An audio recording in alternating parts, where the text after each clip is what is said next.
और अभी 22 में हम लोग बस जीत ही गए थे, लेकिन कुछ अधिकारी जो जिनका होम टाउन है, नेटिव प्लेस प्रयागराज है, नेटिव प्लेस जिन अधिकारियों की प्रयागराज है, उन्होंने समाजवादियों के साथ बहुत बड़ा धोखा किया। हालांकि वो बात मैं नहीं कह सकता हूं। फर्रुखाबाद के एक जिलाधिकारी थे, उनसे हमारे प्रत्याशी ने कहा कि हमारे रिजल्ट को ठीक रखना, हमारे साथ बेईमानी मत करना। उन्होंने कोई शर्त भी रखी थी, वो मिठाई वगैरह भी दी गई उनको, लेकिन उसके बावजूद भी लाठी चलवा करके रिजल्ट बदलवा दिया लोकसभा का। इसी तरह विधानसभा का हमारा चुनाव इन्होंने बदला। एक बहस लंबी है, जानकारी आपको भी होगी, इसलिए पूरी तैयारी के साथ हम लोग पीडीए, पीड़ित दुखी, ये जो हमारे दुखी लोग हैं इनके साथ पीडीए है, जो पीड़ित लोग हैं उनके साथ भी पीडीए है। ये हमारे मौर्य जी हैं, कहां हैं? ये जीत गए थे लेकिन हार गए। और एमपी हैं, वो सर्टिफिकेट वाले एमपी हैं, वो जनता वाले एमपी नहीं हैं, वो सर्टिफिकेट वाले हैं। ऐसे बहुत सारे लोग हैं जो सर्टिफिकेट वाले हैं, वो जनता वाले नहीं हैं। तो अभी तो हम लोग यहां तक पहुंचे हैं, आने वाले समय में 2027 में भारतीय जनता पार्टी का सफाया होगा। और फिर तो सबसे बड़ी बात तो देखिए, इंजन इंजन से टकरा रहा है, और अब सुनने मारा डब्बे डब्बे टकरा रहे हैं। जो डबल इंजन अपने आप को कहते थे, बताओ इंजन इंजन टकरा रहे हैं कि नहीं टकरा रहे हैं? डब्बे भी टकरा रहे हैं। और सच्चाई तो यह है कि दिल्ली वालों को लखनऊ वाले धोखा दे रहे हैं, दिल्ली वालों को लखनऊ वाले धोखा दे रहे हैं।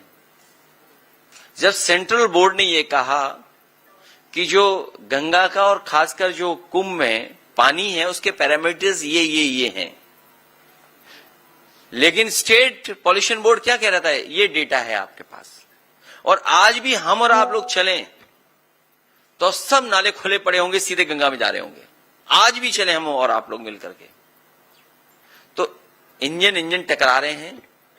और जो अपनी कुर्सी बचाने के लिए कम्युनल रास्ता अपना रहे हैं, जो कम्युनल पॉलिटिक्स समाजवादियों ने खत्म किया अयोध्या से, उसी की वजह से ये कम्युनल होते जा रहे हैं, और ज्यादा कम्युनल हो रहे हैं, क्योंकि इन्हें अपना वोट समेटना है। इनका अपना वोट इनके खिलाफ है।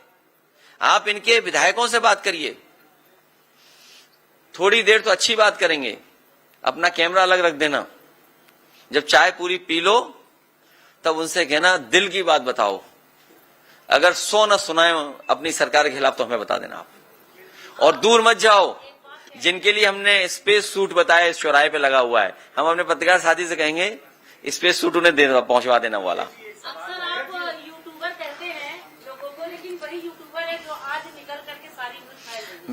मैं चाहता था कि यूट्यूबर्स को कुछ एनर्जी आए, वो लोग कुछ सवाल पूछें। मैं आपका धन्यवाद देता हूं कि मेन स्ट्रीम कई बार हमारी बात को दबा देते हैं, लेकिन यूट्यूबर्स लोगों ने कभी आप तक न्यूज़ यूट्यूबर ही पहुंचाते हैं, कभी हार नहीं मानी। उन पर बहुत दबाव था यूट्यूबर्स पे भी। हम जानते हैं पुलिस वाले पकड़ ले जाते थे यूट्यूबर्स को। हाँ, डबल इंजन के लड़ने से हादसा हुआ है। ये टोटल मिसमैनेजमेंट था। जैसा कि मैंने आपसे कहा कि योगी जी मुख्यमंत्री जरूर है, लेकिन उनको कोई जानकारी नहीं है। और ये जो जितना पैसा खर्च हुआ है, मैं आपको भरोसा दिलाता हूं, महादानी सम्राट हर्षवर्धन जिन्होंने कभी शुरुआत की थी कुंभ के आयोजन की, इस सरकार के लोगों ने एक आध बार गलती से नाम तो लिया हो, लेकिन कभी भारतीय जनता पार्टी ने महादानी सम्राट हर्षवर्धन का नाम नहीं लिया। उनकी प्रतिमा भी शिफ्ट कर दी।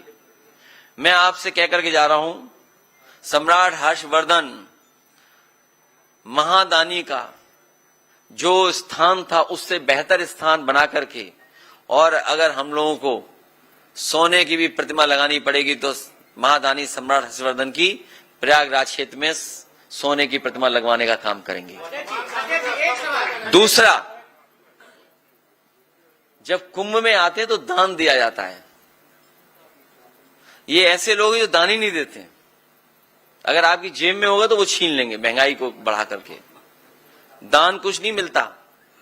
मैं दिल्ली की सरकार से कहूंगा, और कई बार मांगा है मैंने, कि कम से कम दिल्ली वाले दान में ये जो आपका किला है, अकबर का किला, ये उत्तर प्रदेश सरकार को दे दें, जिससे कि इसमें परमानेंट टूरिज्म के लिए और खासकर रिलीजियस टूरिज्म के लिए और खासकर जो हमारे गरीब श्रद्धालु आते हैं उनके लिए परमानेंट स्ट्रक्चर्स बन जाएं, जिससे कभी भी भगदड़ से किसी की जान न जाए।